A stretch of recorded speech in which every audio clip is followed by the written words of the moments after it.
Hello नमस्कार। मैं are के Saxena excellence mastermind coaching Rewa के एजुकेशनल यूट्यूब चैनल में आप सभी लोगों का बहुत बहुत स्वागत और अभिनंदन करता हूं। मेरा ये वीडियो खासतौर से जीएस जीके की क्लास को लेकर के है और आज मैं आपको भारतीय इतिहास के एक महत्वपूर्ण वंश गुप्त वंश के बारे में सभी बातें जो कॉम्पिटिटिव एग्जाम में आती हैं बतलाना चाहूंगा। तो बहुत ही महत्वपूर्ण वंश है ये, इससे एग्जाम में क्वेश्चन आते हैं। तो भारत में मौर्य वंश के बाद संभवतः ये जो है वो पहला वंश था जिसने भारत के एक बड़े भूभाग में जो है वो राजनीतिक एकता स्थापित की।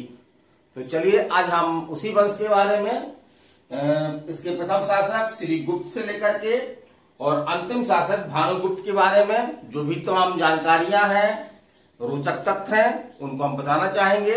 तो ये वीडियो उन छात्रों के लिए जो कंपटीशन की तैयारी कर रहे हैं उनके लिए उपयोगी है और उन सभी लोगों के लिए उपयोगी है जो कि एक जागरूकता के नाते जो है वो इन चीजों में इंटरेस्ट रखते हैं।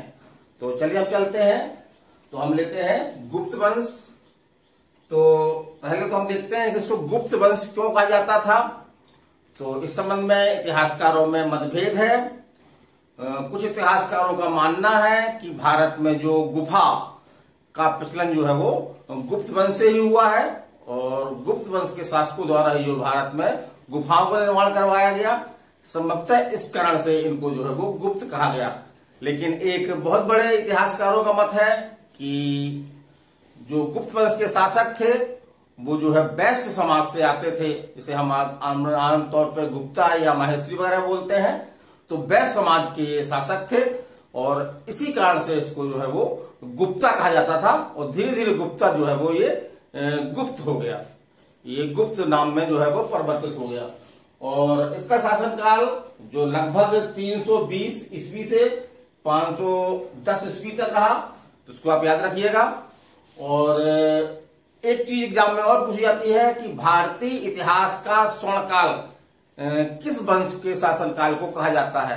भारतीय इतिहास का स्वर्णकाल, तो भारतीय इतिहास का स्वर्णकाल जो है वो गुप्त वंश के शासनकाल को कहा जाता है।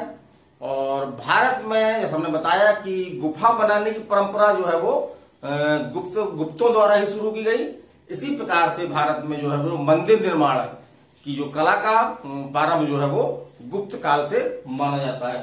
चलिए हम चलते हैं। तो इसका प्रथम शासक जो है वो श्री गुप्त है।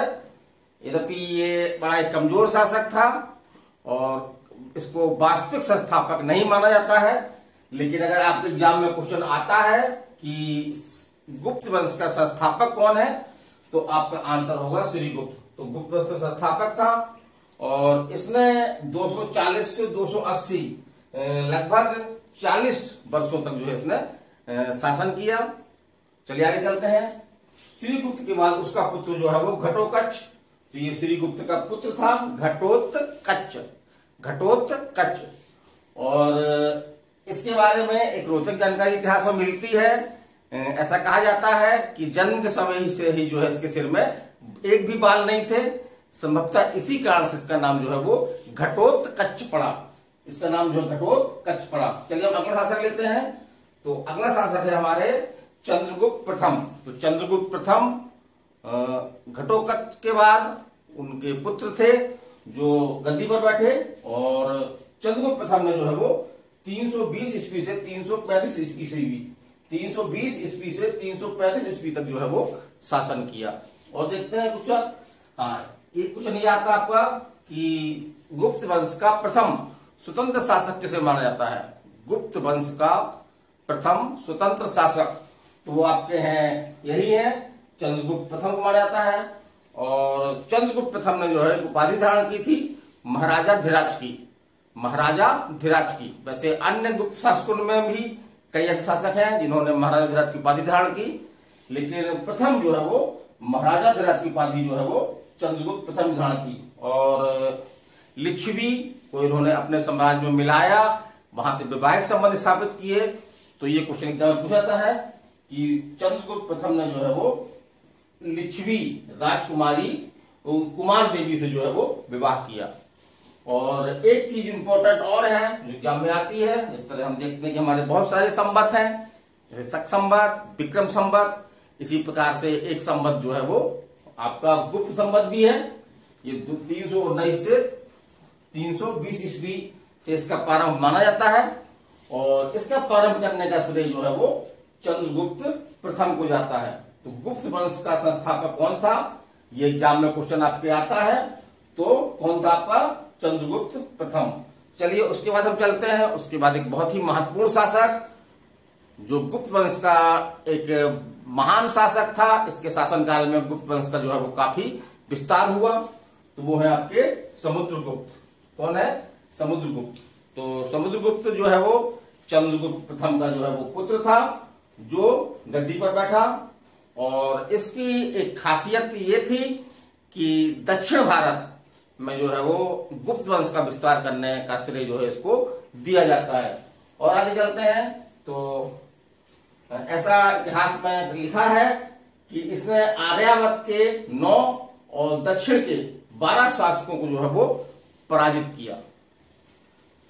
ये पूछा गया किसने पराजित किया, तो आर्यावर्त के 9 और दक्षिण के 12 शासकों को पराजित किया। और इन्हीं अभूतपूर्व विजयों के कारण, जो है वो इतिहासकार स्मिथ, ये कम किताबों में मिलता है, इसको याद रखिएगा, इतिहासकार स्मिथ ने जो है वो समुद्रगुप्त को जो है वो भारत का नेपोलियन कहा। समुद्रगुप्त को भारत का जो है वो नेपोलियन कहा। तो एक क्वेश्चन तो एग्जाम में काफी पूछा गया है कि भारत का नेपोलियन किसे कहा जाता है। तो भारत का नेपोलियन जो है वो किसे कहा जाता है, समुद्रगुप्त को। भारत का नेपोलियन किसे कहा जाता है, समुद्रगुप्त को। और एक क्वेश्चन आपका एग्जाम में ये भी आता है कि जो इलाहाबाद का प्रशस्ति लेख है उसका संबंध जो है वो किस शासक से है। जो इलाहाबाद का प्रशस्ति लेख है उसका संबंध जो है वो आपके समुद्रगुप्त से है। और इसके लेखक जो है कौन है, आपके हरिसेन हैं। इसके लेखक कौन है, आपके हरिसेन हैं। और इतिहास में ये भी लिखा मिलता है कि समुद्रगुप्त जो है वो संगीत का बहुत प्रेमी था। और इसके समय जारी किए गए सिक्कों में जो है वो समुद्रगुप्त को जो है वो बीड़ा, जो वाद्य यंत्र है हमारा, सबसे प्राचीन वाद्य यंत्र है, जैसा हमने बता चुके हैं आपको कई बार हम कि सबसे प्राचीन वाद्य यंत्र है। तो वाद्य यंत्र बजाते हुए समुद्रगुप्त को जो है सिक्कों में दिखाया गया। तो ये क्वेश्चन पूछता है आपका कि समुद्रगुप्त जो है कौन सा वाद्य यंत्र बजाता था, या समुद्रगुप्त को जो है वो कौन सा वाद्य यंत्र बजाते हुए जो है वो उसके सिक्कों में जो है उसको दिखाया गया है। तो समुद्रगुप्त दिखाया गया है। और ये क्वेश्चन अब कई जगहों में आया है कि कविराज किसे कहा जाता है। तो समुद्रगुप्त को जो है वो कविराज की समुद्रगुप्त ने उपाधि धारण की थी, इसलिए समुद्रगुप्त को जो है वो कविराज कहा जाता है। और समुद्रगुप्त किसका उपासक था, तो समुद्रगुप्त जो है वो भगवान विष्णु का उपासक था और मूलतः जो है वो एक हिंदू था, एक हिंदू शासक था। चलिए आगे चलते हम। तो समुद्रगुप्त के बाद उसका पुत्र जो है वो रामगुप्त गद्दी पर बैठा, लेकिन यह एक गुप्त वंश का लगभग सबसे अयोग्य शासक था ये। और इसी के समय जो है वो शकों ने जो है वो हमला किया, जिससे डर करके इसने अपनी पत्नी ध्रुव देवी को जो है वो शकों को भेंट कर दिया। तो ये क्वेश्चन आता है आपका, इसको ध्यान रखिएगा। फिर आप देखते हैं अगला है आपका चंद्रगुप्त द्वितीय। तो चंद्रगुप्त द्वितीय जो है वो रामगुप्त का भाई और समुद्रगुप्त का दूसरा पुत्र था। कौन, समुद्रगुप्त का दूसरा पुत्र और रामगुप्त का जो है वो छोटा भाई था।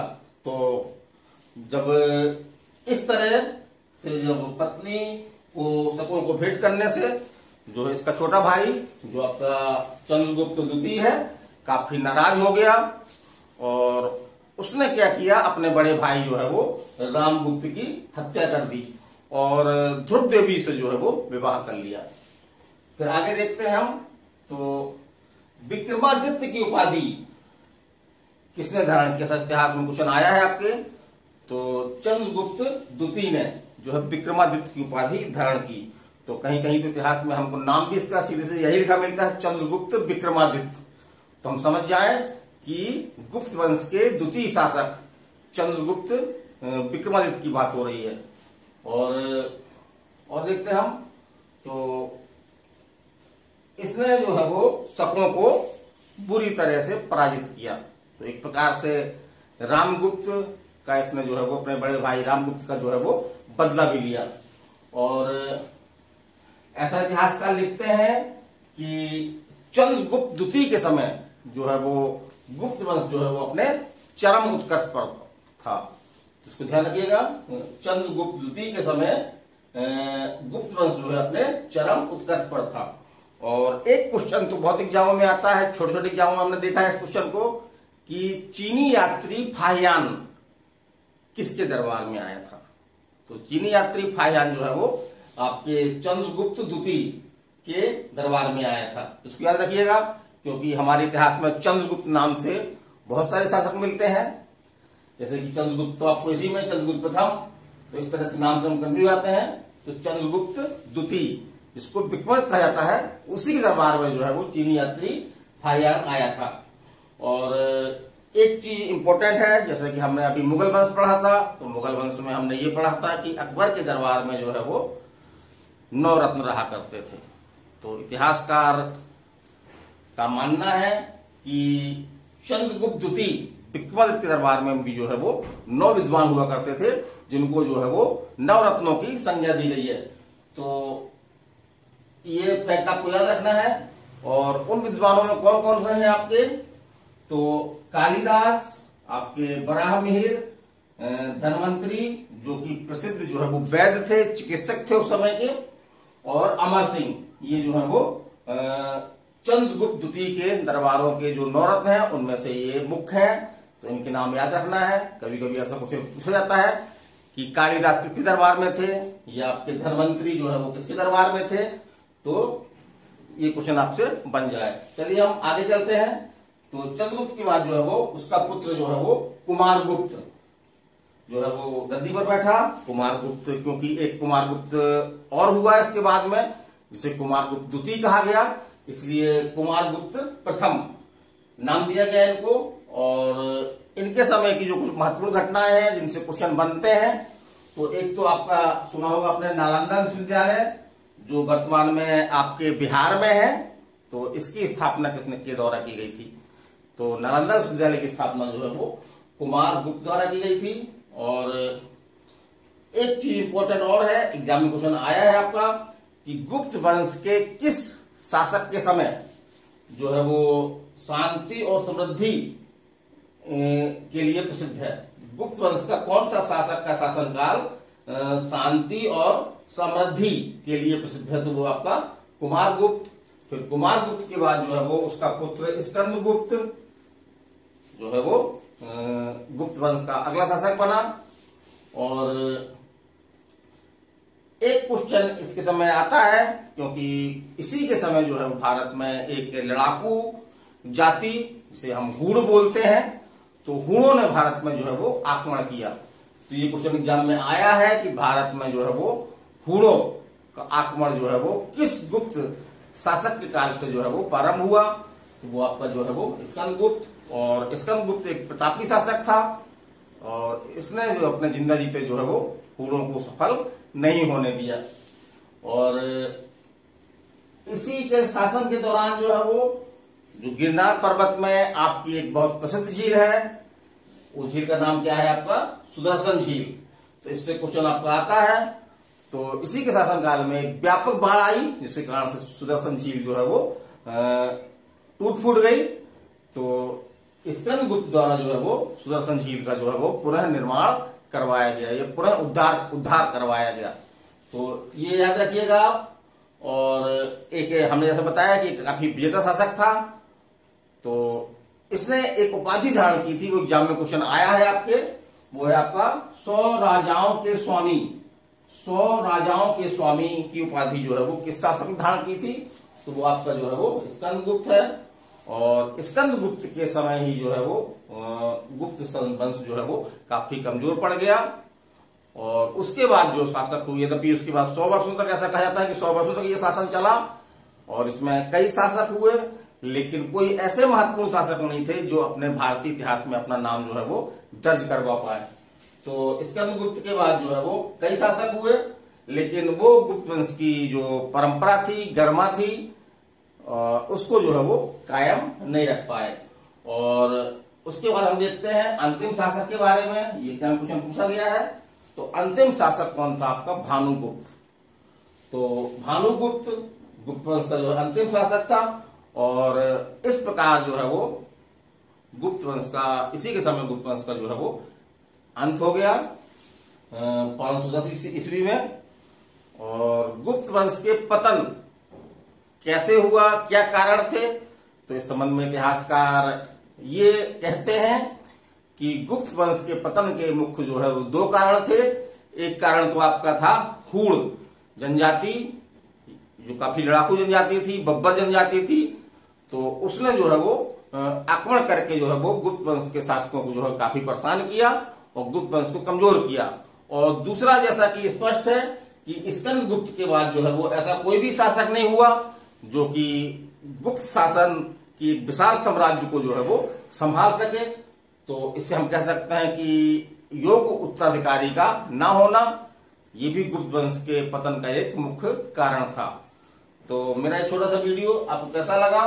इसके पहले मैंने आपको मुगल वंश, मराठा वंश, मौर्य वंश के बारे में काफी कुछ बताया है। तो उसी श्रृंखला का एक वीडियो हमारा ये था, गुप्त वंश। तो जो भी मेरे दर्शक इसको देख रहे हैं, जिन्होंने चैनल सब्सक्राइब किया है उनको धन्यवाद, और जिन्होंने चैनल सब्सक्राइब नहीं किया है तो इसी तरह के वीडियो प्राप्त करने के लिए और तमाम तरह की जो भी वैकेंसियां आती हैं, तो वैकेंसियों के बारे में, फार्म कैसे भरना है, उसकी तैयारी कैसे करना है, उसका सिलेबस कैसा है, तो इसके बारे में मैं इस वीडियो के माध्यम से इसमें अपलोड करता रहता हूं। तो इस तरह की जानकारी प्राप्त करने के लिए आप जो है चैनल को सब्सक्राइब करें। और अगर अच्छा लगता है, तो गर्मी तो है ही है, पसीना आ रहा है, तो मुझे जो है वो एक लाइक दे करके हमको प्रोत्साहित करें। तो मैं RK Saxena excellence mastermind coaching Rewa के यूट्यूब चैनल में पुनः आपका स्वागत करते हुए अगले वीडियो तक विदाई लेता हूं। नमस्कार, धन्यवाद, थैंक यू।